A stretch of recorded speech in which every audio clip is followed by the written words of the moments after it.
Diagnosis of COPD के बाद हम देख रहे हैं कॉम्प्लिकेशंस, क्या क्या कॉम्प्लिकेशंस हो सकते हैं सीओपीडी की वजह से। इवन सीओपीडी बहुत एक सीवियर फॉर्म ऑफ डिजीज़ है, लेकिन इसके जो कॉम्प्लिकेशन होते हैं वो भी बहुत डेंजरस हैं और अल्टीमेटली हो सके पेशेंट की डेथ उसके कॉम्प्लिकेशन से भी हो जाए। तो सीओपीडी के क्या क्या कॉम्प्लिकेशन होते हैं वन बाय वन हम बात कर रहे हैं।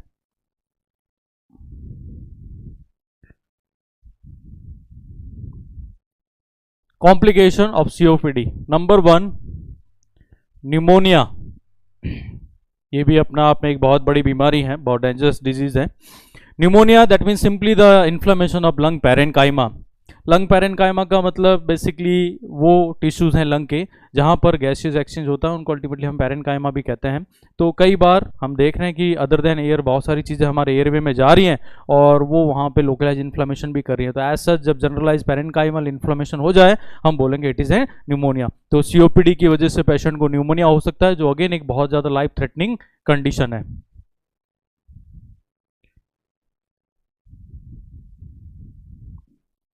एटिलैक्टोसिस, ये भी एक डिजीज है रेस्पिरेटरी सिस्टम के अंदर हम बात करेंगे। एटिलैक्टोसिस 2 वर्ड से बना है ये, एटल एक्टेसिस। एक्टेसिस का मतलब होता है extension, atel that means incomplete.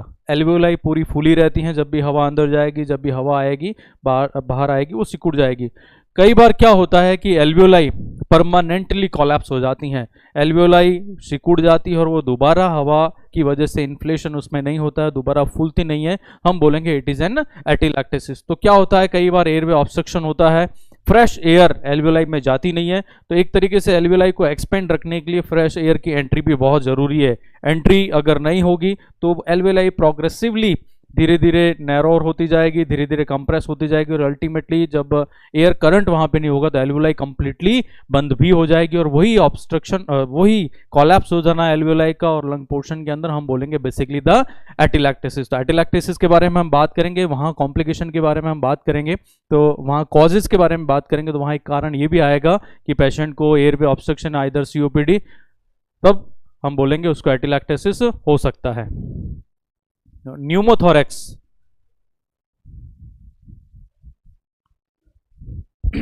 Pneumothorax, thorax that means basically plural space की बात यहां हो रही है। न्यूमो दैट मीन्स हवा। हमने पढ़ा है कि लंग्स के बाहर एक डबल लेयर सीरस मेम्ब्रेन होती है दैट इज द प्लूरा, और उस प्लूरा के बीच में कैविटी होती है that is the plural space और प्लूरल कैविटी, और वहां पे प्लूरल फ्लूइड भरा हुआ होता है मात्र 5 से 15 ml।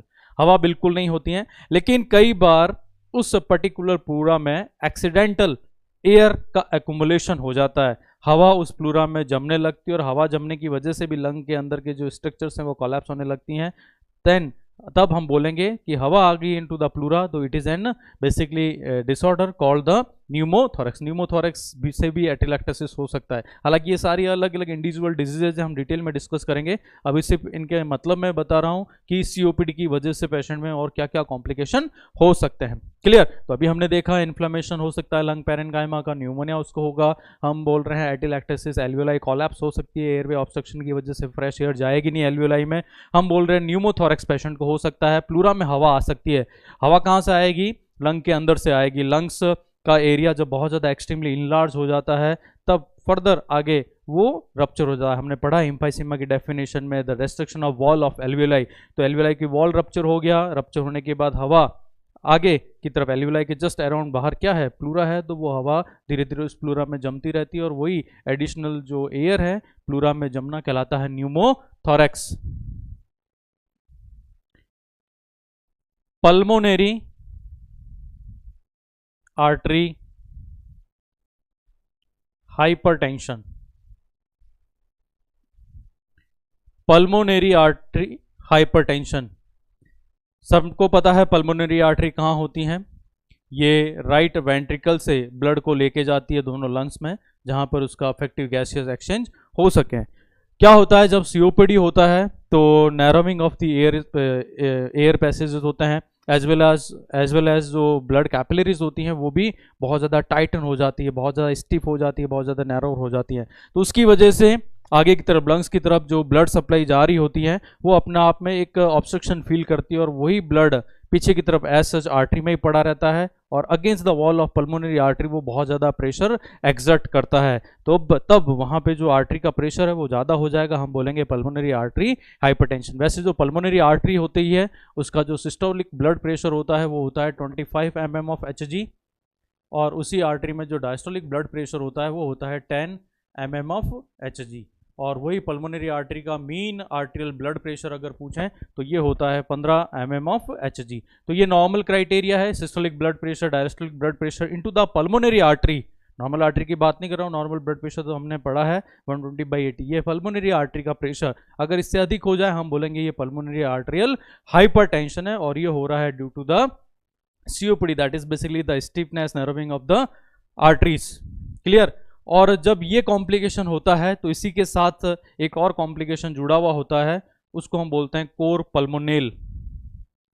कोर पल्मोनेल बेसिकली क्या पैथोफिजियोलॉजी है इसकी, इसके बारे में देख लेते हैं। ये हार्ट हमने बनाया है, ये राइट आर्टरिया, ये लेफ्ट आर्टरिया, ये राइट वेंट्रिकल, ये लेफ्ट वेंट्रिकल, यहां से निकल रही है पल्मोनरी आर्टरी। क्लियर। दो आर्टरी, एक लेफ्ट में और एक राइट में। हमने बोला कि COPD की वजह से आगे कंजेशन है तो ब्लड पीछे ही रहेगा, तो ये यहाँ पे against the arterial wall, pulmonary arterial wall ज़्यादा प्रेशर लगाएगा, तब हम बोलेंगे ये पल्मोनरी आर्टरी हाइपरटेंशन हो गया।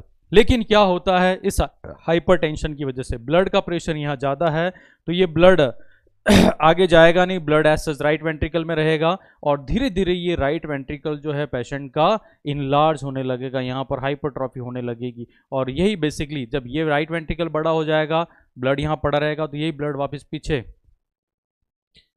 यहाँ पर जो वॉल है यहाँ से दोबारा ये राइट आर्टरी की तरफ पुश होगा और ये वाला एरिया भी बढ़ जाएगा। तो overall right side of the heart का इनलार्जमेंट हो जाना, ये वाला जो पार्ट है क्यों इनलार्ज हो रहा है, क्योंकि आगे आप देख रहे हैं ब्लड जो है बहुत ज़्यादा प्रेशर रख रहा है, और प्रेशर रख रहा है तो उस तरफ ब्लड जाना नहीं है, वो ब्लड पीछे की तरफ रहेगा, पीछे की तरफ रहेगा, यहाँ एक्यूमुलेटेड रहेगा, तो ये right side of the heart है वो धीरे धीरे इनलार्ज हो जाएगा, और यही राइट साइड ऑफ हार्ट का इनलार्जमेंट होना कहलाता है कोर पल्मोनेल। तो it is N complication of the COPD। Clear. तो पल्मोनरी आर्टरी हाइपरटेंशन हो सकता है और साथ में पेशेंट को कोर पल्मोनेल हो सकता है। कोर पल्मोनेल का मतलब right side of the heart, right side of the heart enlarge हो जाना, ये कॉम्प्लिकेशन है बेसिकली COPD का। इसके अलावा COPD की वजह से रेस्पिरेटरी ट्रैक्ट इन्फेक्शन पेशेंट को हो सकता है, क्योंकि हम देख रहे हैं patient is more prone due to the COPD to get the respiratory infections. तो रिपीटेटिवली इन्फेक्शन होगा क्योंकि पेशेंट ऐसे कॉम्प्रोमाइज हो गया in terms of the respiration, क्योंकि रेस्पिरेटरी सिस्टम यहाँ इम्पेयर हो रहा है, तो ऐसा जो प्रोटेक्टिव डिफेंस मैकेनिज्म है वो बॉडी के लिए कंपनसेट नहीं कर पाती। इसलिए हम देखते हैं कि वो मरीज जिनको COPD उनको फ्रिक्वेंटली बार बार रेस्पिरेटरी इन्फेक्शंस होते रहते हैं। क्लियर। तो these are the complications of COPD। दोबारा मैं बता दूं, लंग पैरेन्काइमा का इन्फ्लामेशन हो सकता है COPD के साथ एज एन कॉम्प्लिकेशन। एल्वियोलाई या लंग का एक पोर्शन कोलैप्स हो सकता है, it is atelectasis due to the airway obstruction.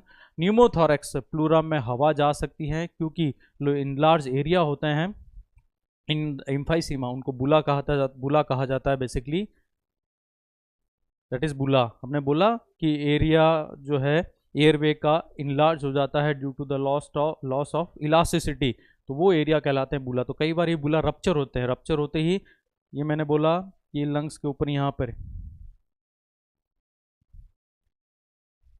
ये लंग्स है, यहाँ पे बुलाज हैं, इनलार्ज एयर स्पेस है जहाँ गैस एक्शन नहीं हो रहा, तो ये अगर रप्चर होगा तो इसके बाहर प्लूरा है तो वो हवा जो लंग्स में जा रही है वो डायरेक्ट प्लूरा में चली जाएगी और फिर वो उस पेशेंट में करेगी न्यूमोथोरैक्स। इसके अलावा पल्मोनरी आर्टेरियल हाइपरटेंशन हो सकता है, ब्लड प्रेशर पल्मोनरी आर्टरी का बढ़ेगा, जब ये बढ़ेगा तो इसके साथ साथ सेकेंडरी कॉम्प्लिकेशन और हो सकता है, that is the core pulmonale. इसका मतलब होता है राइट साइड जो हार्ट का है वो इनलार्ज हो जाना।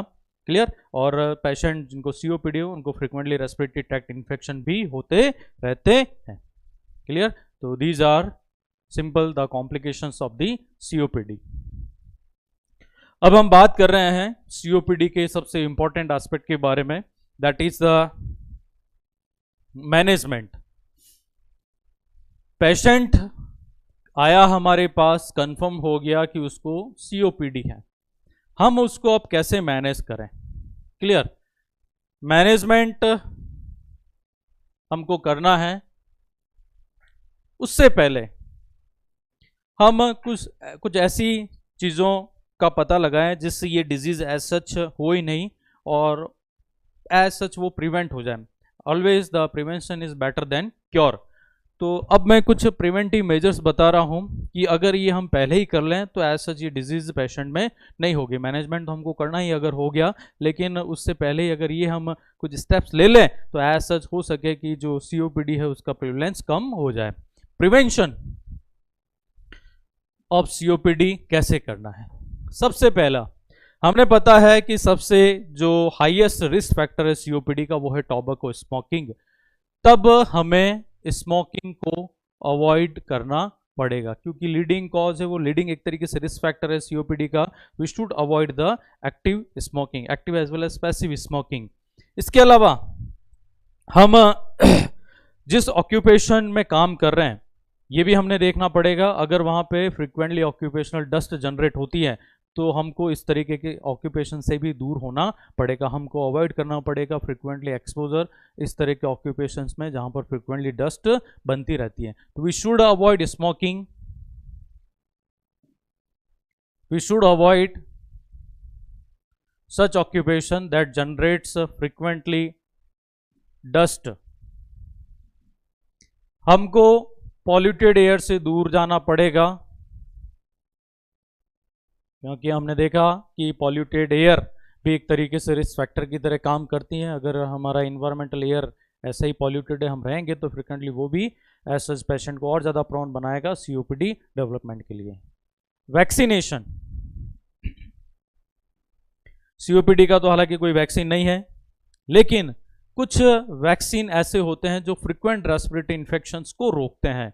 बार बार रेस्पिरेटरी इन्फेक्शन होना भी एक तरीके से रिस्क फैक्टर है क्योंकि पेशेंट का जो रेस्पिरेटरी सिस्टम है वो डैमेज होता है बार बार रेस्पिरेटरी इन्फेक्शन की वजह से, और अगर डैमेज सिस्टम है तो उसकी वजह से पेशेंट को COPD हो सकता है।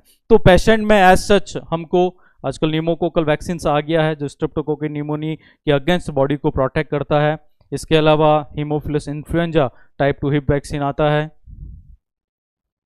Hip type 2। ये वैक्सीन हमारे रेस्पिरेटरी इन्फेक्शंस को रोकने में प्रिवेंट करते हैं। आजकल हिप पेंटावेलेंट में आ गया है इंक्लूडेड, उसके पेंटावेलेंट 5 जो वैक्सीन उसमें ये भी इंक्लूडेड है। इसके अलावा जो इन्फ्लुएंजा वैक्सीन होते हैं वो भी हमको लगवाना चाहिए as according to the time schedule, ताकि जो फ्रिक्वेंट रेस्पिरेटरी इन्फेक्शन है वो पेशेंट में नहीं हो और पेशेंट और ज़्यादा प्रॉन नहीं हो COPD डेवलपमेंट के। तो दैट मीन्स व्हाट कि हम सिंपली ये मेजर्स करेंगे, हम स्मोकिंग से दूर रहेंगे, हम ऑक्यूपेशनल डस्ट से दूर रहेंगे, हम पॉल्यूटेड एयर में कम रहेंगे, और अगर वैक्सीनेशन हमने कर रखा है या करना है तब PCV न्यूमोकोकल वैक्सीन से हेमोफिलस टाइप 2 इन्फ्लुएंजा, ये सारे अगर वैक्सीन हम फ्रिक्वेंटली लगा रहे हैं तो एज सच कुछ हद तक हम COPD होने से बच सकते हैं। लेकिन एज सच हमें पता है कि हम प्रिवेंशन पे ज़्यादा ध्यान देते नहीं हैं, इसलिए डिजीज्ड हो जाते हैं, और जब एक बार डिजीज होती हैं तब उसको हमको मैनेज करना होता है। अब हम बात कर रहे हैं मैनेजमेंट के बारे में कि COPD का मरीज हमारे पास हैं, how we will manage. First of all medical management, medical management physician doctor करेगा। कुछ certain specific kind of drugs यहाँ पर हमको काम में लेनी है, और ये ड्रग्स पेशेंट में एज सच सिम्टम्स को रिलीव करेगी और डिजीज़ का जो प्रोग्रेशन है उसको बताएगी। हमने पहले ही बात कर ली है कि COPD एक नॉन क्योरेबल डिजीज़ है, सिर्फ COPD के सिम्टम्स को कम किया जा सकता है, साथ ही समय के साथ इसका जो प्रोग्रेशन होता है उसको स्लो किया जा सकता है, ताकि जो क्वालिटी ऑफ लाइफ है वो बनी रहे। उसको हेल्प करने के लिए यहाँ पर कुछ ड्रग्स काम में ली जाती हैं।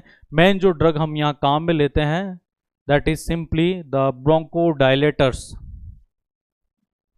ब्रोंकोडायलेटर ये दवाइयों का एक ग्रुप है, अंडर मेडिकल मैनेजमेंट हम इसके बारे में बात कर रहे हैं।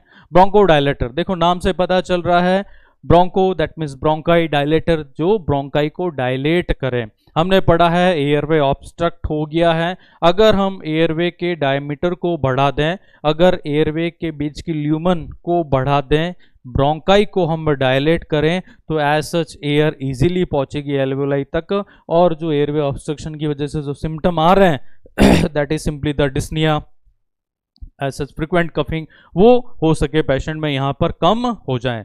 बहुत सारे ब्रोंकोडायलेटर आते हैं, बहुत सारे इन द सेंस कि ब्रोंकोडायलेटर की कैटेगरीज होती हैं और उन अलग अलग कैटेगरीज में फिर अलग अलग बहुत सारे ड्रग्स होती हैं। ब्रोंकोडायलेटर की 3 कैटेगरी होती हैं। एक कैटेगरी को हम बोलते हैं beta type 2 adrenergic agonist bronchodilator. Clear? Type 2 ये है beta type 2 adrenergic agonist bronchodilator. ये सबसे मेन कैटेगरी है ब्रोंकोडायलेटर की। इसके अलावा और भी 2 कैटेगरी होती हैं, लेकिन जो फ्रिक्वेंटली यूज्ड ब्रोंकोडायलेटर है वो इसी कैटेगरी में आते हैं। आपने नाम सुना होगा सालबुटामॉल के बारे में, आपने नाम सुना है सॉलमेट्रॉल के बारे में, परब्यूट्रॉल,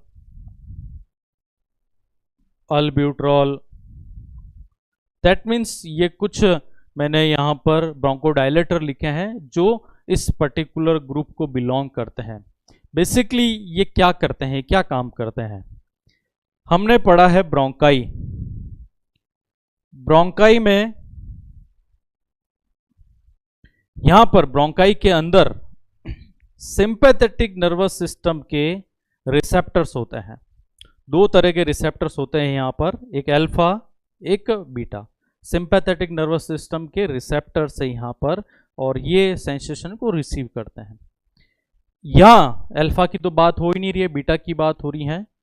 ये बीटा जो रिसेप्टर्स होते हैं इनका काम होता है कि यहाँ पे जो ब्रोंकाई में स्मूथ मसल्स मिल रही हैं उनको रिलैक्स करना। ये रिसेप्टर रिलैक्स करते हैं ब्रोंकाई के अंदर मिलने वाली स्मूथ मसल्स को। जब मसल रिलैक्स हो जाती हैं तो ब्रोंकाई अपना आप धीरे धीरे डायलेट होने लगती हैं।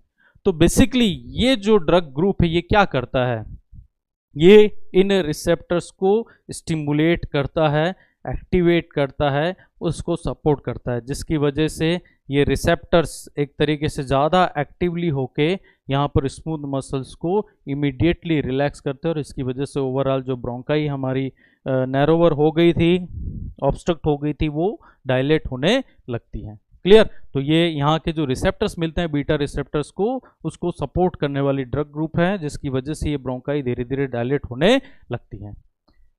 अगर ये कैटेगरी आप नई काम में ले रहे हैं तब एक दूसरी कैटेगरी और होती है, और उस कैटेगरी को कहते हैं मिथाइल जैंथिन।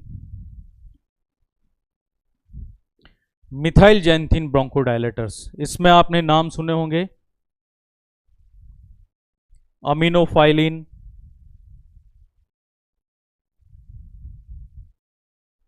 थियोफाइलिन,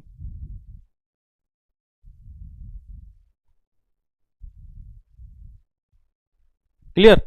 तो ये 2 ड्रग्स हैं, ये आती है under the group of methyl xanthines. Methyl xanthine भी बेसिकली क्या होता है, क्या करते हैं, ये ब्लड में साइक्लिक एएमपी, ये केमिकल कंस्टिट्यूएंट होता है एडिनोसिन मोनोफॉस्फेट साइक्लिक, ये इसकी लेवल को बढ़ाता है, और जब इसका लेवल बढ़ता है तो अपना आप ये जो B2 एडिनर्जिक जो रिसेप्टर्स होते हैं ये स्टिमुलेट होते हैं, और इनके स्टिमुलेशन से काम क्या होता है वो अभी हमने देखा कि ब्रोंकाई धीरे धीरे, ब्रोंकाई की जो स्मूथ मसल्स हैं वो रिलैक्स होने लगती हैं, और वो रिलैक्स होगी तो हमारा एयरवे अपना आप खुलने लगता है। तो इनडायरेक्टली मिथाइल जैंथिन इन रिसेप्टर्स को स्टिमुलेट करने का काम करते हैं by increasing the cyclic AMP into the blood. तो आपने नाम सुना है aminophylline, theophylline, more commonly name as an deriphylline. Clear? तीसरा ग्रुप होता है उसको हम कहते हैं anticholinergic.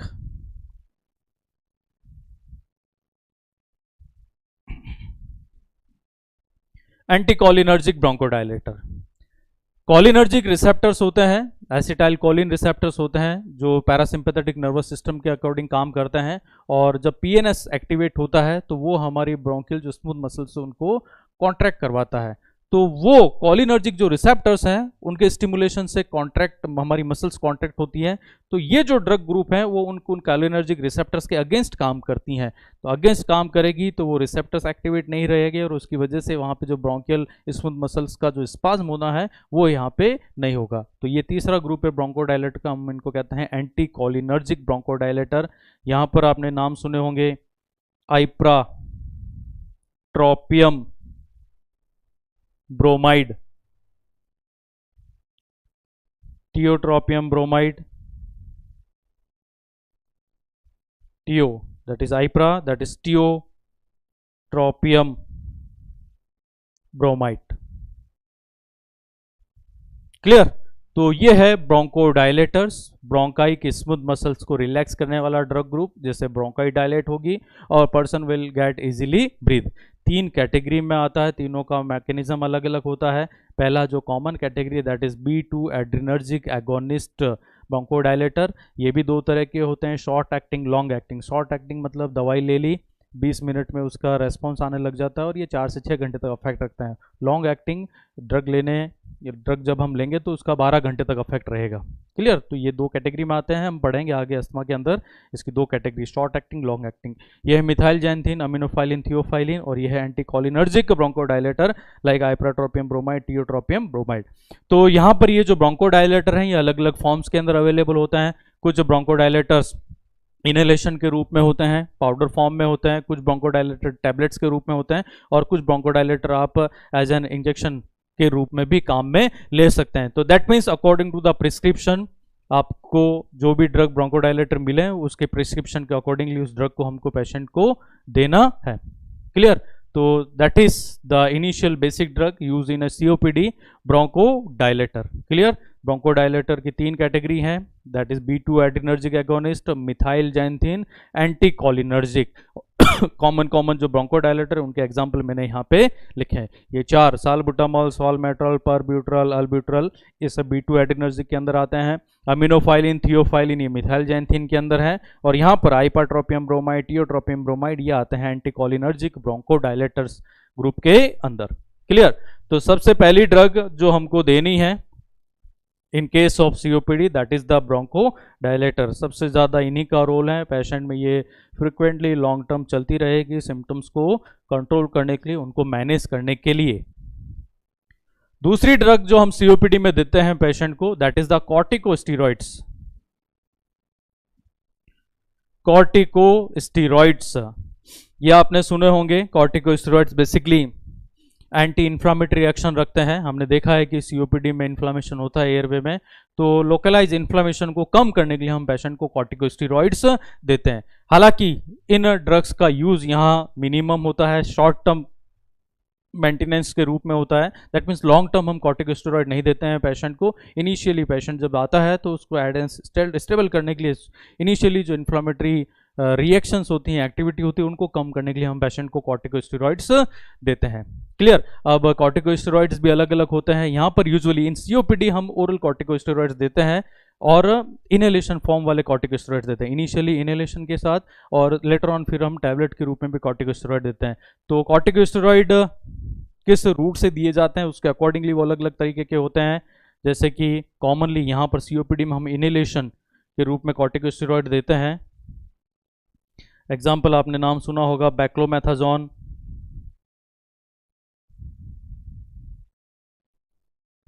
Budesonide. Clear? Along with the bronchodilator corticosteroid ये नेबुलाइजेशन के फॉर्म में इनहेलेशन के रूप में पेशेंट को देते हैं, इमीडिएट सिम्टम्स में आराम मिलता है। इनहेलेशन फॉर्म की ये कॉर्टिकोस्टेरॉइड्स है, बैक्लोमेथाजोन, बुडेसोनाइड। ओरल टैबलेट्स के रूप में भी कॉर्टिकोस्टेरॉइड काम में लिए जाते हैं, prednisolone, prednisone, these are the oral corticosteroids. और अगर जरूरत पड़े तो इंजेक्टेबल कॉर्टिकोस्टेरॉइड भी हम काम में लेते हैं, जैसे कि डेक्सा मेथासोन, डेक्सोना नाम सुना होगा आपने। Clear? Hydrocortisone.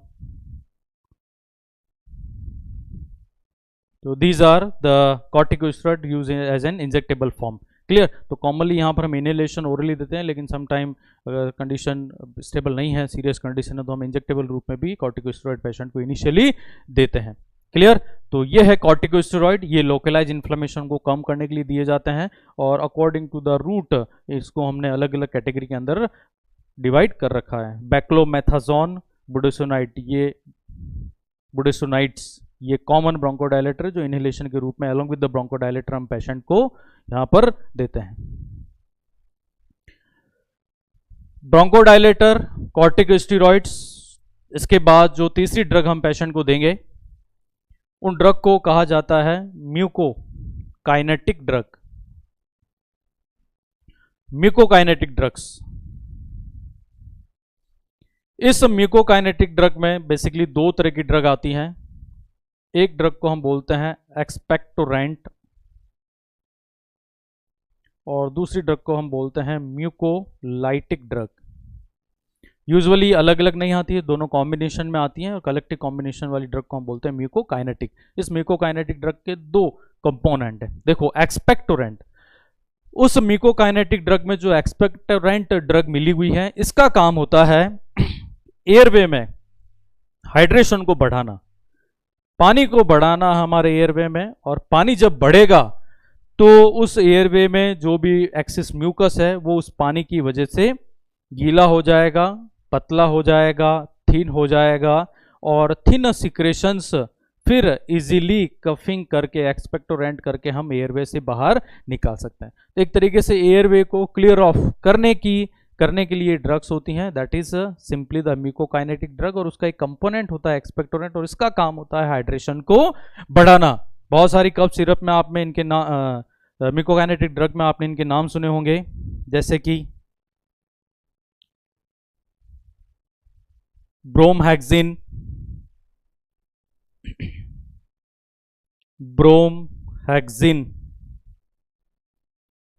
Guaifenesin,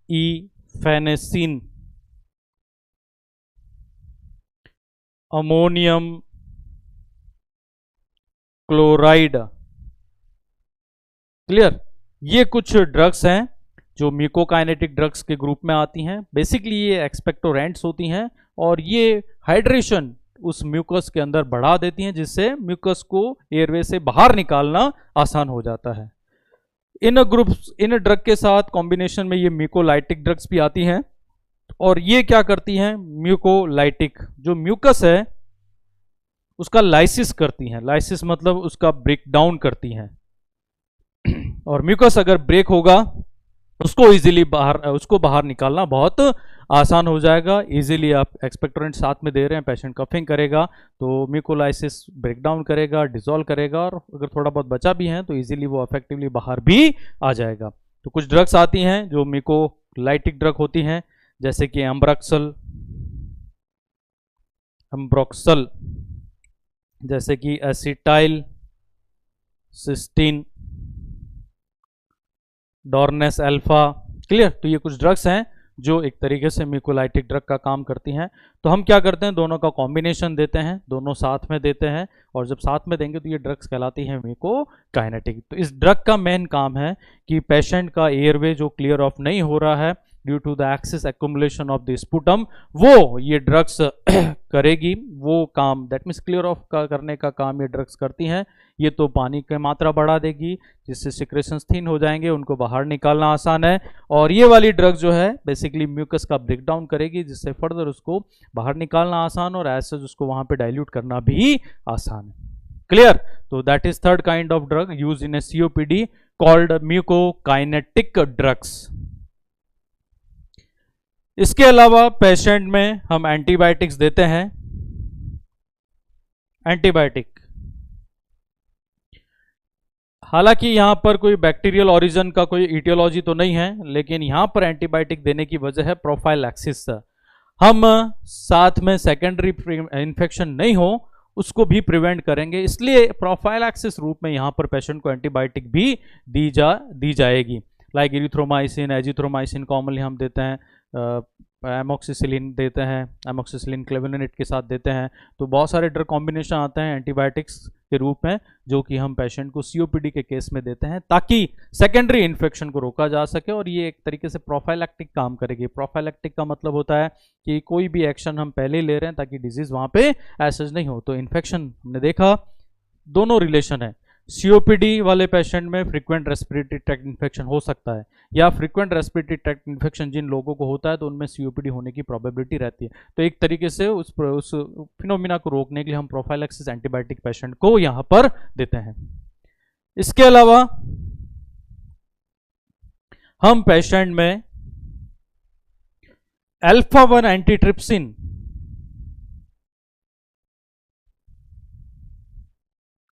augmentation therapy भी देते हैं। हमने बात करी थी रिस्क फैक्टर में डेफिशिएंसी ऑफ अल्फा-1 एंटीट्रिप्सिन की। 1 to 5% पॉपुलेशन में इस एंजाइम की कमी हो जाती है, और अगर ये कम है तो ये न्यूट्रोफिल्स के द्वारा रिलीज होने वाले प्रोटीज और इलास्टेज को न्यूट्रल नहीं कर पाएगा। अगर ये न्यूट्रल नहीं हुए प्रोटीज एंड इलास्टेज, तो वो हमारे लंग्स के जो इलास्टिक टिश्यू होते हैं उनको फ्रिक्वेंटली डैमेज करते रहते हैं।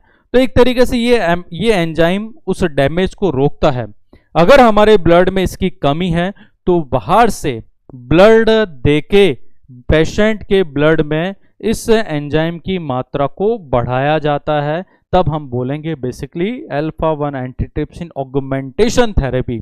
इस थेरेपी में पेशेंट को ब्लड ट्रांसफ्यूज किया जाता है, ऐसा ब्लड जिसमें ऑलरेडी अल्फा-1 एंटीट्रिप्सिन एंजाइम हो, और उसकी वजह से ब्लड में इसकी मात्रा क्या होती है, ऑगमेंट होती है। ऑगमेंटेशन का मतलब होता है इंक्रीज करना। तो लेवल अगर कम है, रिस्क बढ़ेगी। बढ़ाना है हमको इसके लेवल को, तो बाहर से हमको ब्लड के रूप में इस स्पेसिफिक एंजाइम को देना पड़ेगा। तब हम बोलेंगे कि it is an simply alpha one antitrypsin augmentation therapy. Clear? तो these are simply the different medical management हम यहां दे रहे हैं। Mainly bronchodilators. ब्रोंकोडाइलेटर 3 प्रकार के, B2 adrenergic agonist bronchodilator, methyl xanthine bronchodilator, anticholinergic bronchodilator. दूसरी दवाई हम यहां दे रहे हैं जो शॉर्ट टर्म के रूप में यूज करेंगे, दैट इज कॉर्टिकोस्टेरॉइड। ये लोकलाइज इन्फ्लेमेशन को कम करेगी। तीसरी ड्रग जो हम यहां दे रहे हैं यह है म्यूकोकाइनेटिक ड्रग। इसमें एक्सपेक्टोरेंट एंड म्यूकोलाइटिक ड्रग्स मिली हुई होती हैं, जो कि एयरवे में हाइड्रेशन को बढ़ाती है और एक्सेस म्यूकस का ब्रेकडाउन वहां करेगी, उसको डिसॉल्व करने का काम करेगी। एंटीबायोटिक यहां देंगे, ये प्रोफाइलैक्सिस का काम करेगा। अलॉन्ग विथ सीओपीडी को सेकेंडरी इन्फेक्शन है उसको रोकेगा। और अगर ब्लड में पेशेंट में हिस्ट्री है कि ये कम था अल्फा-1 एंटीट्रिप्सिन, तो यहाँ पर हम ब्लड में अल्फा-1 एंटीट्रिप्सिन की मात्रा को बढ़ाने के लिए उसकी ऑगमेंटेशन थेरेपी देंगे, और इसमें सिंपली पेशेंट को ब्लड ट्रांसफ्यूज किया जाएगा। हम सीओपीडी के पेशेंट में मेनली मेडिकल मैनेजमेंट करते हैं, लेकिन कई बार मेडिकल मैनेजमेंट के साथ साथ सर्जिकल मैनेजमेंट भी करना पेशेंट के लिए फायदेमंद होता है। सर्जिकल मैनेजमेंट में यहाँ हम कुछ स्पेसिफिक सर्जरी परफॉर्म करते हैं सीओपीडी के पेशेंट में, ताकि उसको एज सच सिम्टम में आराम मिलता है। क्योंकि हमने देखा है कि ये क्योर तो नहीं हो सकता, लेकिन एक तरीके से सिम्टोमेटिक रिलीफ देने की हम यहाँ कोशिश करते हैं। तो उसी के लिए हम यहाँ पर पेशेंट को कुछ सर्जरी के लिए भी एडवाइज करते हैं। क्लियर? तो सीओपीडी के पेशेंट को हमको क्या क्या सर्जिकल मैनेजमेंट करना है उसके बारे में बात करनी है। सबसे पहला एक सर्जिकल प्रोसीजर किया जाता है, उसको कहा जाता है बुलेक्टॉमी। क्लियर? बुलेक्टॉमी। एक्टॉमी जहां कहीं भी वर्ड आता है, इसका सीधा सा मतलब है कि कोई चीज वहां है और उसको हमने कट किया और फिर बॉडी से हटा दिया, रिमूव कर दिया, तो उसको हम बोल रहे हैं एक्टॉमी। क्लियर? आपने सुना होगा ट्यूबेक्टॉमी, अपेंडेक्टॉमी, तो that is same tomy. Bullectomy that means हम यहां बुला को कट करके रिमूव कर रहे हैं। अब बात ये बुला क्या होता है सीओपीडी के केस में। हमने एम्फाइसीमा में पढ़ा था कि कई बार एयर स्पेस इस तरीके से इनलार्ज हो जाता है, और ये इनलार्ज एयर स्पेस हवा को अपने अंदर रखता है, जो कि किसी भी तरीके के गैसियस एक्सचेंज में पार्टिसिपेट नहीं करती है।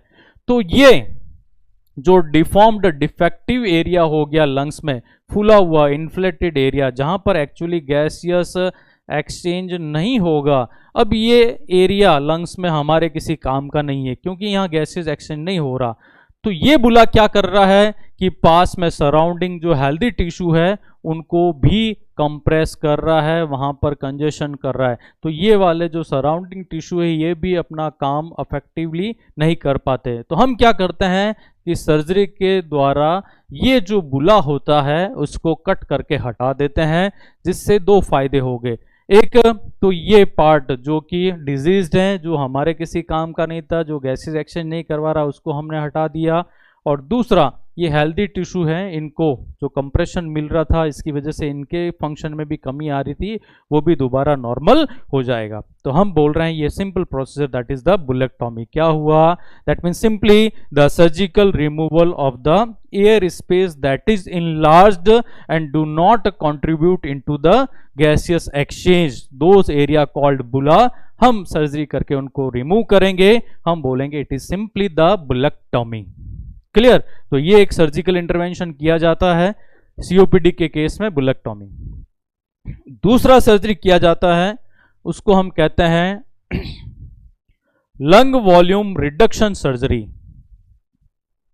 Lung volume reduction surgery.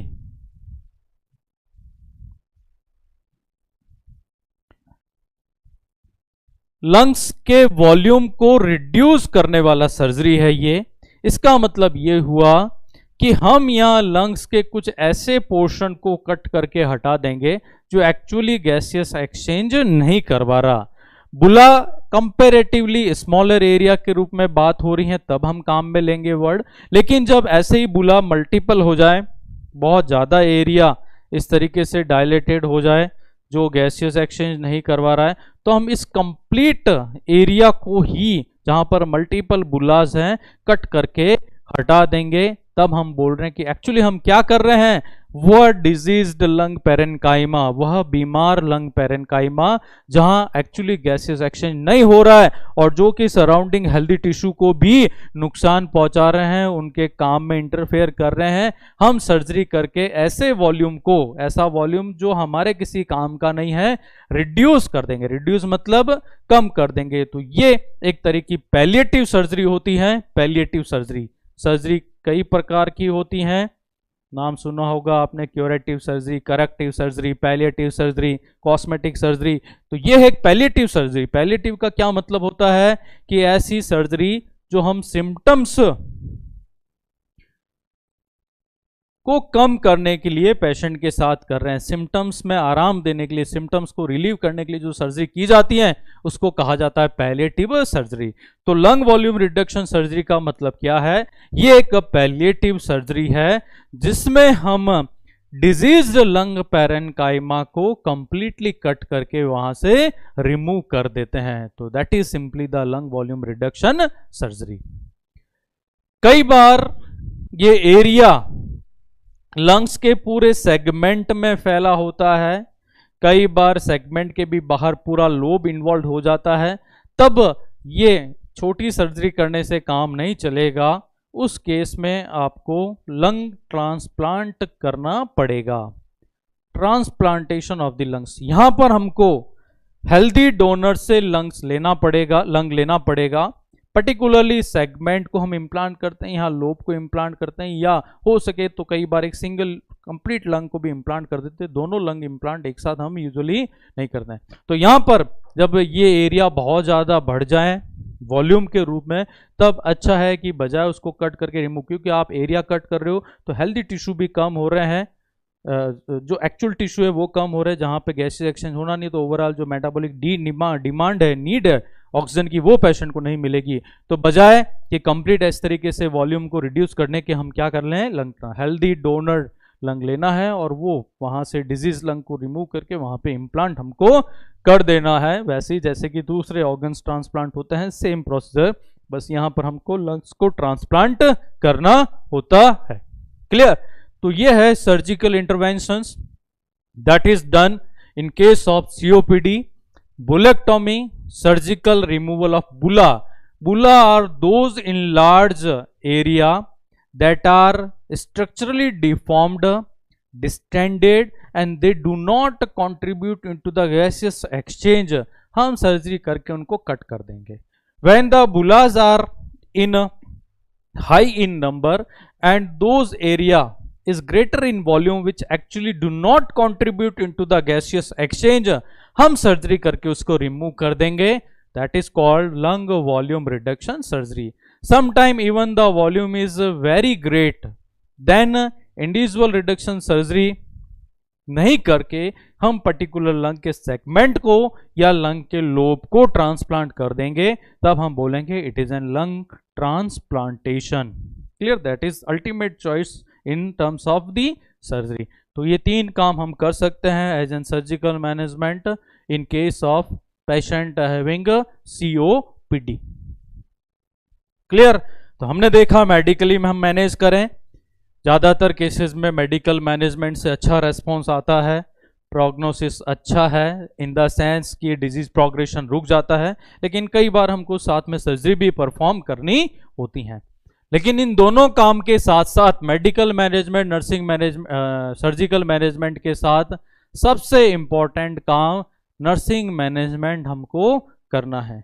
अगर नर्सिंग मैनेजमेंट इफेक्टिव नहीं हुआ, आप कितना ही अच्छे से मेडिकली मैनेज करो, सर्जिकली मैनेज करो, वो जो पॉजिटिव आउटकम हमें चाहिए वो यहाँ पे नहीं मिलेगा.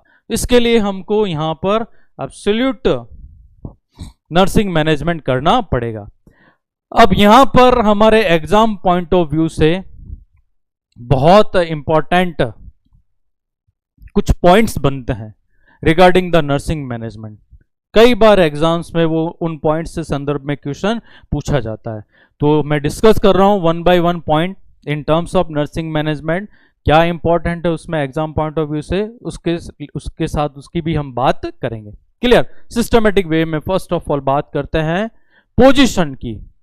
क्वेश्चन आता है पेशेंट को क्रोनिक ऑब्स्ट्रक्टिव पल्मोनरी डिसीज है, what position will be beneficiary to that position. हमको बोलना है हम पेशेंट को देंगे cardiac position. That is the first priority choice of position regarding COPD. Clear? लेकिन अगर इफ दैट पोजीशन अगर नहीं है, ये पोजीशन हमारे ऑप्शन में, कार्डियक को ऑर्थोपनिक भी कहते हैं, ऑर्थोपनिक पोजीशन एक ही बात है. अगर ये ऑप्शन में नहीं है देन हम पेशेंट को देंगे हाई फाउलर पोजीशन. क्लियर? तो फर्स्ट प्रायोरिटी देना है कार्डियक पोजीशन को. अगर ये ऑप्शन में नहीं है देन हम देंगे high Fowler position. Cardiac position आप सबको पता ही है कि पेशेंट को बेड पे इस तरीके से आगे की तरफ झुकाना होता है. यहाँ हम एक कार्डियक टेबल रख देते हैं, उस कार्डियक टेबल पे पेशेंट अपने हाथ रख देता है और इजीली वहाँ से वो ब्रीथ करता है. अगर ये नहीं दे रहे हैं तो पेशेंट को इस तरीके से बेड पे 90 डिग्री एंगल पे एलिवेट करके बिठा देना है. ये एंगल होना चाहिए 90 डिग्री का. हम बोलेंगे it is N high Fowler position. Clear?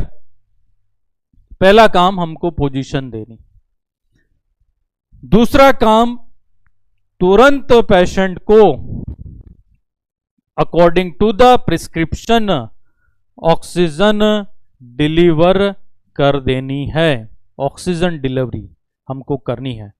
Supplemental oxygen यहां पर पेशेंट को देनी है. Supplemental that means additional oxygen. हम देख रहे हैं पेशेंट अपनी मेटाबॉलिक डिमांड जो ऑक्सीजन की है उसको पूरा नहीं कर पा रहा है. हमें एडिशनल बाहर से पेशेंट को ऑक्सीजन देनी पड़ेगी. बाहर से जब ऑक्सीजन हम देंगे हम बोल रहे हैं ये ऑक्सीजन थेरेपी दे रहे हैं हम. ऑक्सीजन थेरेपी में अलग अलग बहुत सारे ऑक्सीजन डिलीवरी सिस्टम होते हैं या डिलीवरी मेथड्स होते हैं जिससे पेशेंट को ऑक्सीजन दी जा सकती है. यहां पर पर्टिकुलरली हम COPD के केस में बात कर रहे हैं कि ऑक्सीजन देनी है, कौन सी देंगे, कितने फ्लो रेट से देंगे, उस पर बहुत सारे क्वेश्चन आते हैं. फर्स्ट ऑफ ऑल ऑक्सीजन का जो फ्लो रेट यहां पे होगा वो होगा हमेशा लो, और लो भी ये होना चाहिए 1 से 2 लीटर प्रति मिनट. क्लियर? फ्लो रेट का मतलब क्या है? फ्लो रेट मतलब ऑक्सीजन के बहाव की दर। दैट मीन्स 1 मिनट में कितने लीटर गैस हम पेशेंट को डिलीवर करेंगे। तो ये फ्लो रेट नंबर्स के आधार पर दो तरीके से होती है, एक हाई फ्लो रेट, एक लो फ्लो रेट। तो यहां पर ये जो फ्लो रेट यहां हमने लिखी है, ये हाई है या लो है? लो फ्लो रेट से ऑक्सीजन हमको देनी है। ये क्वेश्चन अब तक कई बार एग्जाम्स में पूछा जा चुका है। क्या क्वेश्चन है? एक पेशेंट है सीओपीडी का, ऑक्सीजन का फ्लो रेट कितना रखेंगे? ऑप्शन इस तरीके से आते हैं, 1 से 2, 2 से 3, 3 से 4, 4 से 5। तो आंसर देना है 1 से 2 लीटर। लेकिन कई बार कंफ्यूजिंग ऑप्शन आ जाते हैं। सीओपीडी का पेशेंट है, फ्लो रेट कितना रखेंगे? 1 लीटर, 2 लीटर, 3 लीटर, 4 लीटर प्रति मिनट, इस तरीके से ऑप्शन आते हैं। तो हमेशा बोलना है कि रखेंगे लो फ्लो रेट, लेकिन लो फ्लो रेट में भी हाईएस्ट ऑक्सीजन हम पेशेंट को देंगे, दैट इज द 2 लीटर पर मिनट। कई बार आता है क्वेश्चन, एम्फाइसीमा के एक मरीज है, उसको कितने से ज्यादा ऑक्सीजन फ्लो रेट के रूप में नहीं देनी है, इस तरीके से आंसर आते हैं। क्लियर? तो हाई फ्लो रेट ये ऑप्शन है ही नहीं है, फ्लो रेट हमको लो रखना है, 1 और 2, और उसमें भी किससे ज्यादा क्वेश्चन में आता है, नॉट एक्सीड मोर देन किससे? 2 से ज्यादा। तो दैट मीन्स यहां पर राइट आंसर क्या आएगा? 2। क्लियर? अब बात ये कि यहां पर क्यों फ्लो रेट लो रखना है? मरीज को इतनी गंभीर बीमारी है, क्यों ना हम तुरंत पेशेंट को ज्यादा फ्लो रेट की ऑक्सीजन ना दे दें, ज्यादा फायदा होगा। क्लियर? पता होगा या नहीं होगा? नहीं होगा। एक बहुत स्टैंडर्ड रूल यहां लगता है, ध्यान से सुनना। रेस्पिरेटरी डिजीजेज जो क्रोनिक इन नेचर होती हैं, जिनकी नेचर क्रोनिक होती हैं, ऐसी बीमारियां जो धीरे धीरे एराइज होती हैं और लॉन्ग टर्म चलती हैं, दैट मीन्स ये chronic type of respiratory diseases हैं। और जब भी इस तरह की बीमारियां हो, हमको पेशेंट का जो ब्रीदिंग ड्राइव है उसको कभी भी खत्म नहीं होने देना है। देखो मैंने क्या बोला, मैंने बोला कि पेशेंट हमारा क्रोनिक है। क्यों? क्योंकि बीमारी ही क्रोनिक इन नेचर है, COPD, chronic obstructive pulmonary disease. हमारे ब्लड में जो आर्टेरियल ऑक्सीजन है वो कम रहेगी, तो ये ब्रीदिंग का ड्राइव है। ड्राइव, ये वर्ड आपने सुना होगा साइकोलॉजी के अंदर, मोटिवेशन के अंदर, कि ड्राइव मतलब ये हमारी बॉडी को बूस्टअप करते हैं, स्टिमुलेट करते हैं।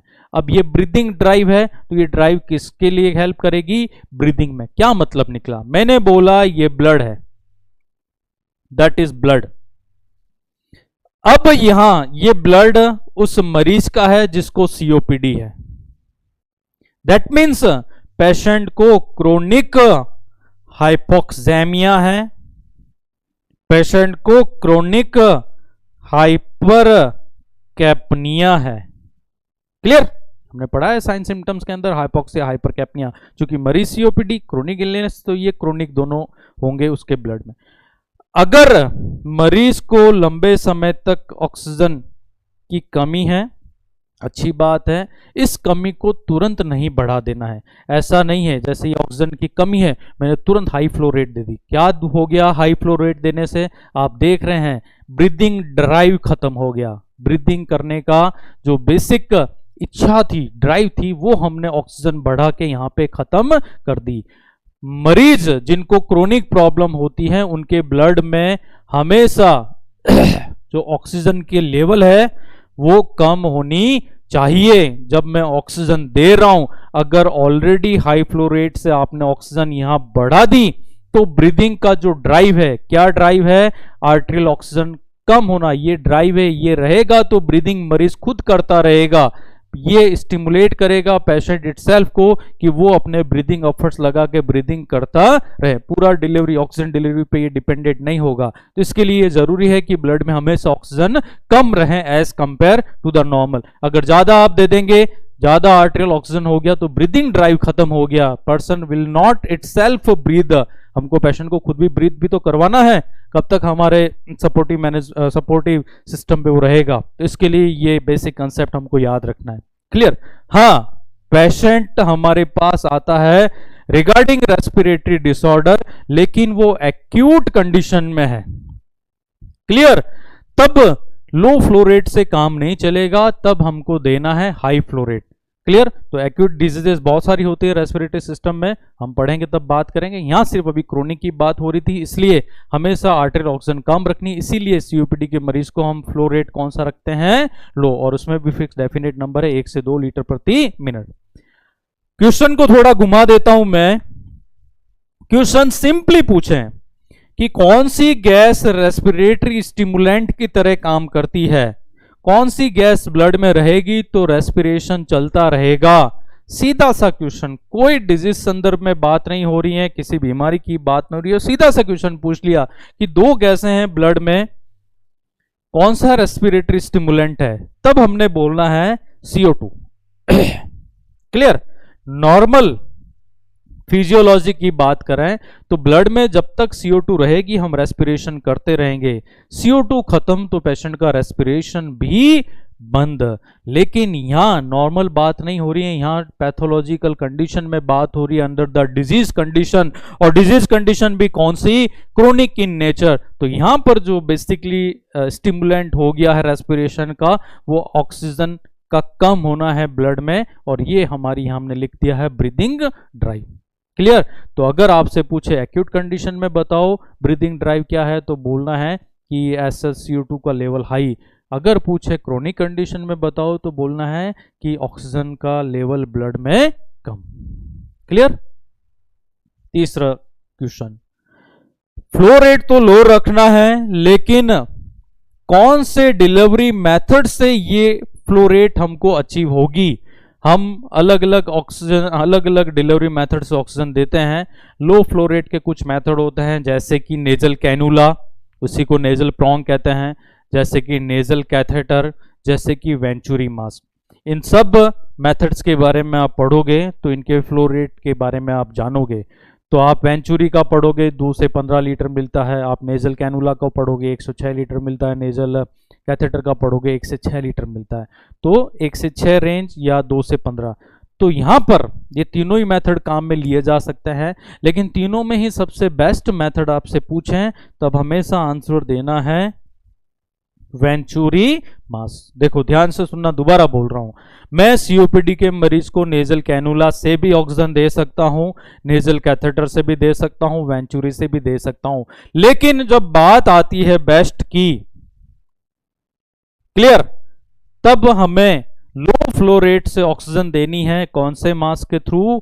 वेंचुरी मास्क के थ्रू। वेंचुरी मास्क आप सबको पता होगा कि एक मास्क होता है जिसके नीचे वेंचुरी डिवाइस लगी होती हैं, और वो डिवाइस एक्यूरेटली प्रेसाइज फॉर्म में जितनी ऑक्सीजन हम डिलीवर करना चाहते हैं उतनी ही मरीज को देती है। तो हमको डेफिनेट इतना देना है कैलकुलेटेड, ज़्यादा नहीं चली जाएगी तो नुकसान होगा। तो इसलिए हम पेशेंट को यहाँ पर पर्टिकुलरली कौन सी डिवाइस से डिलीवरी देते हैं? वेंचुरी।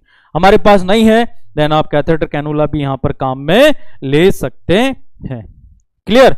तो ऑक्सीजन डिलीवरी यहां देनी है, फ्लो रेट लो रखना है। लो भी कितना रखना है वो लिखा है 1 से 2 लीटर पर मिनट। क्वेश्चन आता है क्यों लो रखना है? बोलना है क्रोनिक हाइपोक्सिया एंड क्रोनिक हाइपरकैप्निया के केस में ब्रीथ करवाने का जो मोटिव है, जो ड्राइव है, वो रहेगा कौन सा? ब्लड में ऑक्सीजन की कमी। अगर आपने हाई फ्लो रेट दे दिया, आर्टेरियल ऑक्सीजन लेवल बढ़ जाएगा, ब्रीथिंग ड्राइव खत्म हो जाएगी, पहले से उसको रेस्पिरेटरी प्रॉब्लम है इन टर्म्स ऑफ सीओपीडी, और प्रॉब्लम बढ़ जाएगी। नहीं करना है ये काम। और ये फ्लो रेट एक्यूरेटली आपसे बोले कौन से मेथड से दूंगा, बोलना है एक्यूरेट वर्ड आ गया, बेस्ट वर्ड आ गया, एक ही आंसर देना है, that is the venturi mask. अगर सीओपीडी के बारे में बात नहीं हो रही है और जनरल क्वेश्चन आ जाए कि जितने भी ऑक्सीजन डिलीवरी मेथड होते हैं उन सब में सबसे एक्यूरेट मेथड ऑक्सीजन देने का कौन सा है, तब भी आंसर बोलना है कौन सा है? एकमात्र method, that is the venturi mask. Clear? तीसरा पॉइंट, ऑक्सीजन डिलीवरी आप दे रहे हो लेकिन बीच बीच में पेशेंट के एयरवे की सक्शनिंग भी आपको करनी है। हमने देखा कि एयरवे बहुत ज्यादा म्यूकस प्रोड्यूस कर रहा है, पेशेंट क्लियर ऑफ नहीं कर पा रहा है, तब उस केस में आपको एयरवे को चेक करना पड़ेगा, एयरवे को अच्छे से क्लीन करना पड़ेगा। जितना एयरवे खुला रहेगा person will get easily breathing. Clear? तो ये सक्शनिंग एयरवे की आपको करते रहना है। चेस्ट फिजियोथेरेपी, सीपीटी इसको कहते हैं शॉर्ट में, पूरा नाम लिख देता हूं मैं, चेस्ट फिजियोथेरेपी,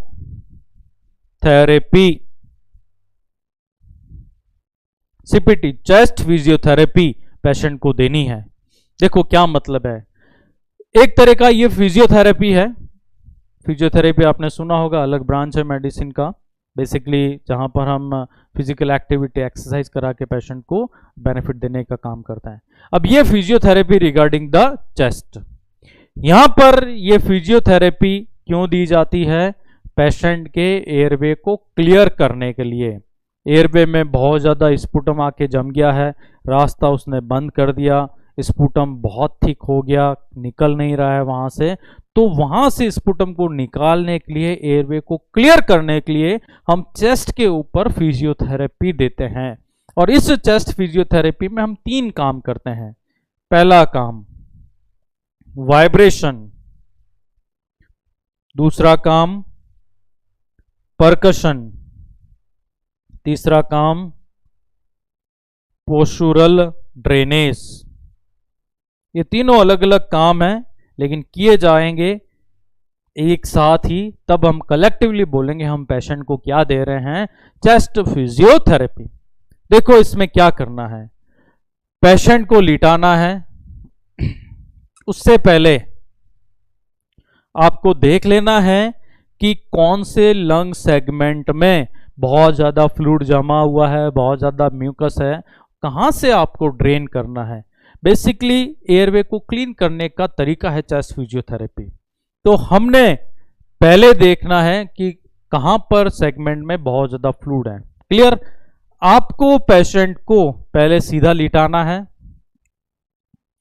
उसके बाद चेस्ट पे वाइब्रेशन करना है, ऐसे वाइब्रेट करेंगे, चेस्ट मूव करेगा, अंदर के सिक्रेशंस भी मूव करेंगे। वाइब्रेशन करने के बाद हाथों को इस तरीके से कफ्ड बना देना है, कफ, और इस तरीके से चेस्ट पे थपकी देनी है, परकशन करना है। क्लियर? तो क्या हुआ, आपने वाइब्रेट किया, सिक्रेशंस हिल गए, परकशन किया, जहां चिपके हुए थे वहां से वो डिटैच हो गए, और फिर आपको पोस्चुरल ड्रेनेज करना है। पोस्चुरल ड्रेनेज का मतलब यह है कि पेशेंट के कौन से लंग सेगमेंट को आप ड्रेन करना चाहते हैं, उसके अकॉर्डिंगली पेशेंट को एक डेफिनेट थेरापेटिक पोजीशन देना। अलग अलग सेगमेंट के लिए हमने पढ़ा है कि लंग्स के अंदर टोटल 18 सेगमेंट होते हैं, 10 इस तरफ होते हैं 10 सेगमेंट, उस तरफ होते हैं 8 सेगमेंट। अब इसमें भी ऊपर नीचे एंटीरियर पोस्टीरियर लेटरल मीडियल कई सरफेस पे है होते हैं सेगमेंट्स, तो मतलब सेगमेंट के कई सरफेस है, तो हमको कौन से सेगमेंट के कौन से सरफेस को ड्रेन करना है, उसके अकॉर्डिंगली पेशेंट को अलग अलग पोजीशन हमको देनी पड़ेगी। बहुत सारी पोजीशंस होती हैं, depend on the segment which we want to drain, अलग अलग पोजीशन, और फिर जब डेफिनेट पोजीशन देंगे तब हम बोलेंगे हम क्या कर रहे हैं, पोस्चुरल ड्रेनेज। अपने आप उस पोजीशन से क्या फायदा होगा कि ये जो सेंट्रल एयरवे है, ट्रेकिया और प्राइमरी ब्रोंकाई, ट्रेकिया और लैरिंक्स, ये उस पर्टिकुलर सेगमेंट के नीचे आ जाएगा। तो यहां ग्रेविटी हेल्प करती है, गुरुत्वाकर्षण बल, ग्रेविटी अपने आप, सिक्रेशंस तो आपने पहले ही डिटैच कर लिए, हटा दिए वहां एयरवे से, अब बस वहां से उसको रिमूव करके लाना है गले तक, तो ग्रेविटी की मदद लेनी है, और ग्रेविटी की मदद लेके आप जब ड्रेन करोगे तो उसी प्रोसीजर को कहा जाता है पोस्चुरल ड्रेनेज। क्लियर? तो एयरवे में से जहां भी सिक्रेशंस था वो आ गया है यहाँ सेंट्रल एयरवे में। अब यहां से पेशेंट या तो स्पिट आउट कर लेगा एक्सपेक्टोरेंट के द्वारा, है ना, खुद खांसी करेगा निकाल देगा, या फिर यहाँ हम सक्शन कैथेटर लगा के एयरवे की सक्शनिंग कर लेंगे, तब वो सिक्रेशंस बाहर आ जाएगा। तो एक तरीके से चेस्ट क्लियर हो जाएगा, सिक्रेशंस वहां रहेंगे नहीं, रास्ता खुलेगा, तो पर्सन के जो सिम्टम है वो ऑटोमेटिकली सबसाइड होने लगेंगे। तो ये काम कहलाता है chest physiotherapy. It includes chest vibration, chest percussion and postural drainage.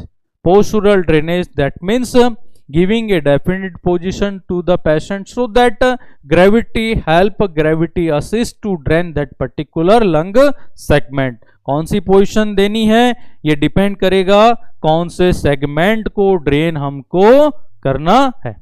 Clear? That is simply short में हम बोलेंगे CPT, चेस्ट फिजियोथेरेपी. पांचवा काम, मरीज को ब्रीदिंग एक्सरसाइज बतानी है. ब्रीदिंग एक्सरसाइज, इसको ब्रीदिंग रीट्रेनिंग भी कहते हैं. ब्रीदिंग की जो ट्रेनिंग ली है, ब्रीदिंग का जो नॉर्मल प्रोसीजर उसको आता है वो नहीं करके उसको रीट्रेन करना है. इस तरीके से उसको ट्रेन करना है कि ये ब्रीदिंग उसको हेल्प करे. एक तरीके से हम बोल रहे हैं सिंपली ब्रीदिंग एक्सरसाइज. और ये ब्रीदिंग एक्सरसाइज दो प्रकार की होती हैं. एक को हम बोलते हैं डायफ्राग्मेटिक एंड पर्स लिप ब्रीदिंग. यहां लिख रहा हूं मैं, ब्रीदिंग एक्सरसाइज दो तरह की हम पेशेंट COPD के मरीज को दे सकते हैं. एक को हम बोल रहे हैं डायफ्राग्मेटिक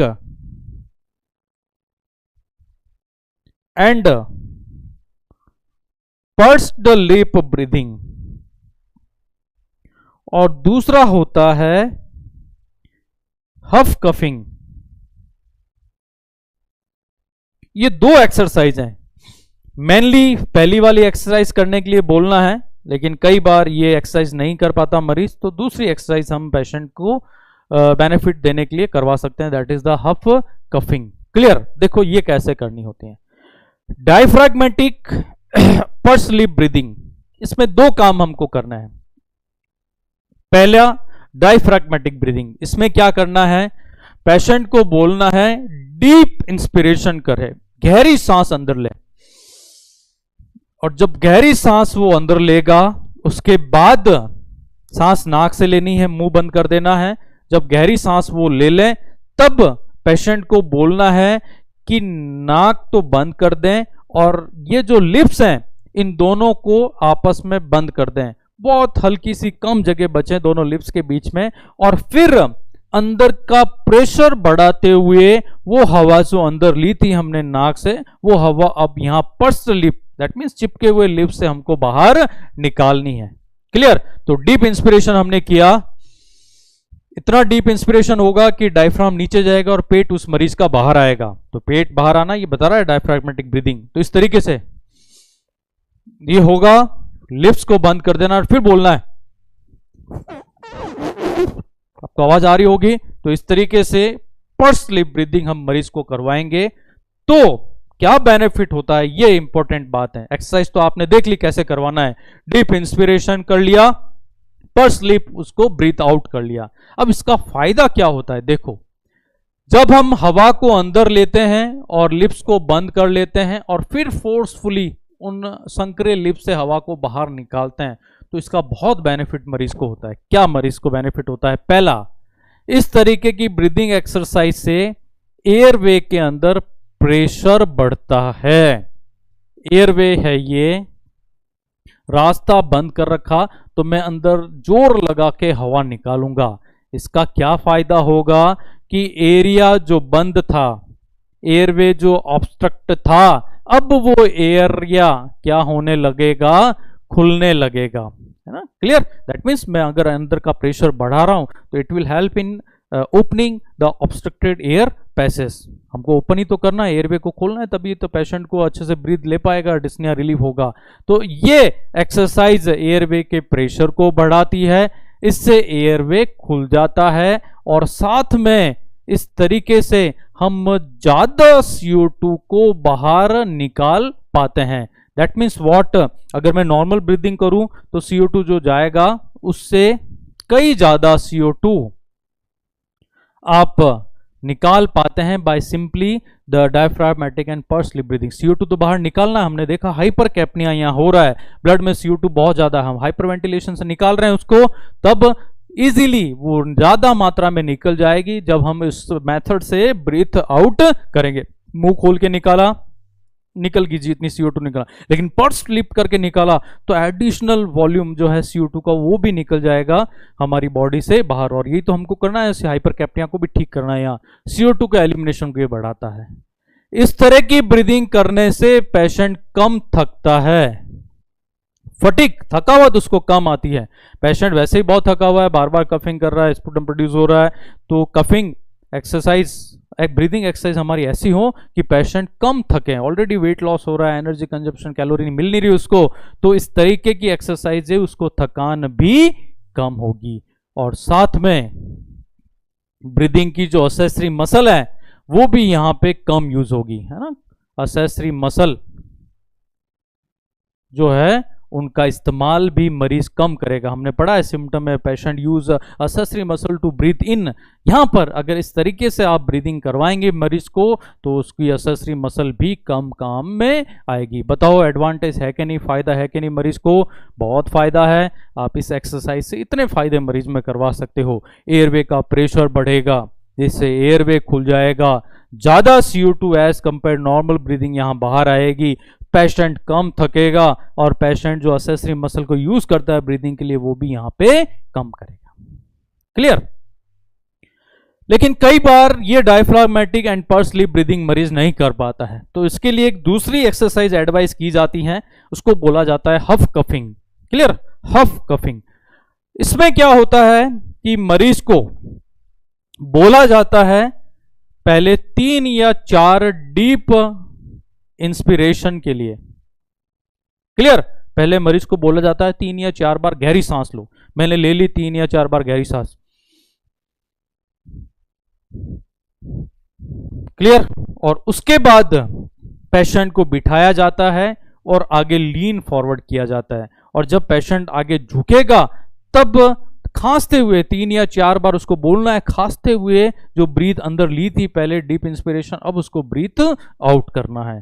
तो क्या फायदा हुआ कि उसने पहले हवा को अंदर ली ज्यादा, फिर आगे की तरफ झुका, झुकने से यहाँ पे चेस्ट पे प्रेशर पड़ा, और खांसते हुए कफिंग करते हुए अगर वो ब्रीथ आउट करेगा तो नो डाउटली CO2 एलिमिनेशन यहाँ पे क्या होगा, ज्यादा होगा। आगे की तरफ झुकेगा तो एयरवे का प्रेशर भी बढ़ेगा और यहाँ पर भी एयरवे क्या होगा, ओपन होगा। तो एडवांटेज लगभग वो के वो ही है, लेकिन एक्सरसाइज करने का तरीका यहाँ पे क्या हो गया है, चेंज हो गया। इसको बोलते हैं हफ कफिंग।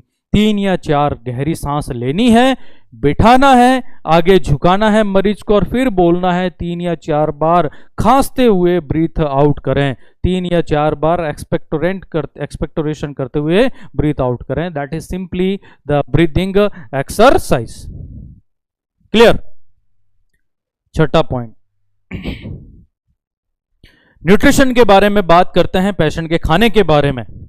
हमने पढ़ा कि पेशेंट का वेट कम हो रहा है, वेट लॉस हो रहा है, और जब भी वेट लॉस होता है आपको क्या करना चाहिए, डाइट कैसी देनी चाहिए, high calorie and high protein diet. Calorie demand को पूरा करेगी, एनर्जी डिमांड को पूरा करेगी, और प्रोटीन जो डैमेज टिश्यू हैं उनको एक तरीके से रिपेयर करने का यहाँ पे काम करती हैं। तो यहाँ पर जो डाइट दी जाती है वो बहुत ज़्यादा रिच हाई होती हैं into calorie and protein. Clear? और ये क्वेश्चन कई बार आ चुका है, एम्फाइसीमा के नाम से ये क्वेश्चन आता है। पेशेंट है एम्फाइसीमा हो रहा है, डाइट कैसी देंगे, बोलना है high calorie high protein diet मरीज को हम देंगे। जो खाना हम देंगे वो दिन में 2 या 3 बार जैसे हम नॉर्मली खाते हैं वैसे नहीं देना है, कम मात्रा में देना है, स्मॉल अमाउंट में देना है, लेकिन फ्रिक्वेंटली देना है, बार बार देना है, एक फ्रिक्वेंट इंटरवल पे देना है। इसका क्या फायदा होगा कि अगर स्मॉल देंगे तो मरीज खा लेगा उसको, और इंटरवल पे देंगे तो एज सच, क्योंकि बार बार कफिंग मरीज करता है, आपने दिन में 2 बार खाना उसके आगे ला के रख दिया, अब मैंने खाना स्टार्ट किया, मुझे कफिंग स्टार्ट हो गई, मैंने उसको साइड में रख दिया, हो सके कि मैं दोबारा अब उसको हाथ नहीं लगाऊंगा, वो खाना ऐसा कैसा पड़ा रहेगा, शाम को फिर दूसरा खाना आ जाएगा, हो सके फिर कफिंग हो जाए, नहीं खा पाऊंगा, तो मैं क्या करूंगा, कम खाना दूंगा। हल्की सी कफिंग हुई रोक दिया, फिर खा लिया, फिर रोक दिया, फिर खा लिया, 1 घंटे बाद फिर थोड़ा सा कुछ ला के दे दिया, फिर कुछ ला के दे दिया। तो इससे क्या होगा कि प्रॉपर जो कैलोरी नीड है वो फुलफिल होगी मरीज की, अलॉन्ग विद जो भी प्रोटीन हम दे रहे हैं साथ में, और जिससे बॉडी का जो वेट लॉस हो रहा था वो यहाँ पे नहीं होगा। मसल भी वास्टिंग होती है तो वो मसल वास्टिंग भी कम हो जाएगी, प्रोटीन की वजह से मसल्स दोबारा पेशेंट की हेल्दियर होने लगेगी। क्लियर? तो खाने के बारे में 2 पॉइंट है यहाँ पे, high calorie high protein diet देनी है और खाना स्मॉल अमाउंट में फ्रिक्वेंटली पेशेंट को प्रोवाइड कराते रहना है। नेक्स्ट पॉइंट 7 पॉइंट यहां ऊपर लिख रहा हूं मैं, हाइड्रेशन, पानी का लेवल पेशेंट के बॉडी में बढ़ाना है। ऐसी बीमारियां रिगार्डिंग द रेस्पिरेटरी सिस्टम जिसमें बहुत ज्यादा स्पुटम प्रोडक्शन होता है, तो वहां पे पेशेंट को एक्सेस पानी देना फायदे का काम है, फायदे का सौदा है। क्यों? क्योंकि हमने बोला ये एयरवे है, स्पुटम यहां जम गया, क्या होगा अगर बॉडी में पानी की कमी है, पानी की कमी है तो ये स्पुटम सूख जाएगा, ड्राई हो जाएगा, ड्राई होके यहां चिपक गया तो फिर इसको पेशेंट कितना ही जोर लगा के खांसी कर ले बाहर नहीं निकाल पाएगा, और अगर ये चिपक गया तो आप चाहे कितना ही सक्शनिंग कर लो ये बाहर नहीं आएगा। हाइड्रेशन इंप्रूव होने से क्या होगा कि ये जो बेसिक म्यूकस है उसमें पानी की मात्रा बढ़ेगी, म्यूकस पतला हो जाएगा, थिन हो जाएगा, और पतला म्यूकस बाहर निकालना आसान होता है। पेशेंट कफिंग करेगा, इजीली बाहर आ जाएगा, नहीं आ रहा है तो ट्रिकल सक्शनिंग हम कर लेंगे। हमने देखा अभी ड्रग म्यूकोकाइनेटिक वो क्या कर रही है, बेसिकली हाइड्रेशन को बढ़ा रही है, तो यही काम आपको पेशेंट को बाहर से देना है। क्या देना है? फ्लूइड देना है। ओरल लेता है वेल एंड गुड, अगर नहीं ले इंजेक्टेबल जो आईवी फ्लूइड्स होते हैं वो मरीज को हम दे सकते हैं। कितना देना है? 3 लीटर पर डे के हिसाब से कम ये मात्रा तो मरीज को इन टर्म्स ऑफ फ्लूइड जरूर मिलनी चाहिए, 3 लीटर पर डे। अगर कॉन्ट्राइंडिकेटेड नहीं है और कोई सेकेंडरी प्रॉब्लम नहीं है, इडेमा नहीं है, हार्ट की प्रॉब्लम नहीं है, रीनल प्रॉब्लम ऐसा नहीं है, तो we should give the proper hydration, the fluid up to 3 litre per day, ताकि पेशेंट को प्रॉपर हाइड्रेशन वहां पे मिलता रहे। क्लियर? तो यही सारे पॉइंट थे रिगार्डिंग द नर्सिंग मैनेजमेंट। सारे पॉइंट इंपॉर्टेंट हैं, सब पे क्वेश्चन बनते हैं और सबसे रिलेटेड स्पेसिफिक कंसेप्ट्स हैं, हमको यहाँ पता होने चाहिए। मैं एक बार रिवाइज करा देता हूँ। नर्सिंग मैनेजमेंट में position, cardiac position by choice priority, if not high Fowler position, oxygen delivery यहाँ करनी है, चूंकि क्रोनिक कंडीशन है, फ्लो रेट लो रखेंगे, 1 से 2 लीटर पर मिनट, दोनों ऑप्शन आ जाए, 1 भी 2 भी, कंफ्यूज नहीं होना है, आंसर देना है 2 लीटर पर मिनट। बेस्ट मेथड पूछे बोलना है वेंचुरी मास्क, क्यों लो फ्लो रेट से देना है तो बोलना है decrease arterial oxygen is always a breathing drive. अगर आप लेवल ऑक्सीजन का बढ़ा दोगे ब्रीदिंग ड्राइव खत्म हो जाएगी और पेशेंट हो सके कि खुद रेस्पिरेटरी जो एफर्ट्स लगा रहा था वो नहीं लगा पाए और हो सके उसकी डेथ भी हो जाए। That's why the low flow rate oxygen delivery. Suctioning airway की करते रहना है फ्रिक्वेंटली। चेस्ट फिजियोथेरेपी, चेस्ट पे वाइब्रेशन, परकशन, पोस्चरल ड्रेनेज करना है लंग सेगमेंट को ड्रेन करने के लिए। ब्रीदिंग रीट्रेनिंग या ब्रीदिंग एक्सरसाइज मरीज को कराने के लिए बोलना है। डायफ्राग्मेटिक और पर्स लिप ब्रीदिंग, गहरी सांस लेना है, दोनों लिप्स को जोड़ देना है और फिर वहां से फोर्सफुली एयर को बाहर निकालना है। ये नहीं तो हफ कपिंग करनी है, 3 या 4 बार डीप इंस्पिरेशन करना है, बिठाना है, आगे की तरफ झुकाना है और खांसते हुए हवा को बाहर निकालना है। ये काम करने से एयरवे का प्रेशर बढ़ता है, एयरवे खुल जाता है, CO2 ज्यादा बाहर निकलती है, मरीज को थकावट कम होती है, रेसेसरी मसल भी वो कम यूज करता है। खाने में स्मॉल अमाउंट में खाना देना है, फ्रिक्वेंटली देना है, फ्रिक्वेंट इंटरवल पे खाना होना चाहिए, rich in calorie in protein, as well as patient का हाइड्रेशन भी हमको बढ़ा के रखना है। ऑप्टिममली 3 लीटर पर डे के हिसाब से पानी पेशेंट को मिलना चाहिए। Clear? That is simple the nursing management of a patient suffering from COPD, chronic obstructive pulmonary disease.